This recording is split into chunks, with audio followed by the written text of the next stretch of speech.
అన్న మా ఇంటి బంగారం నేను చూసి వస్తున్నాను. సో సమంత గారు వన్స్ అగైన్ మళ్ళీ ప్రూవ్ చేశారు. ఏంటి అంటే గ్లామర్ ఒకటే కాదు, యాక్షన్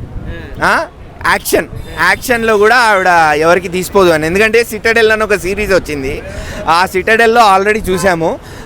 సో ఇక్కడ మళ్ళీ యాక్షన్ మాత్రం అదరగొట్టేసింది. అసలు రాజ్ మరి నాకు నమ్మకం ఉండే, నమ్మకాన్ని మాత్రం నిలబెట్టుకున్నారు. So obviously it's a block buster.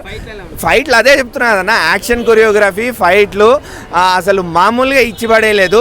Everything was అంటే ఏదో ఓవర్ యాక్షన్ చేస్తున్నట్టు, లేకపోతే అనవసరంగా మరీ ఎక్కువ యాక్షన్ సీక్వెన్స్ పెట్టినట్టు కూడా అనిపించలేదు.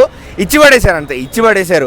రాజుని చేసుకున్నాక మొత్తం లైఫ్ మారిపోయిందా? అంటే యూటర్న్ తిరుగుతోంది ఇప్పుడే అనిపిస్తుంది నాకైతే. మాత్రం ఇన్నాళ్ళు కొంచెం సైలెంట్గా ఉండి ఏం చేయాలో ఏం చూడాలో తెలియక లైఫ్ని ముందుకు తీసుకెళ్తుండే. సడన్గా ఇప్పుడు మళ్ళా వాపస్ వస్తుంది స్క్రీన్ మీదకి.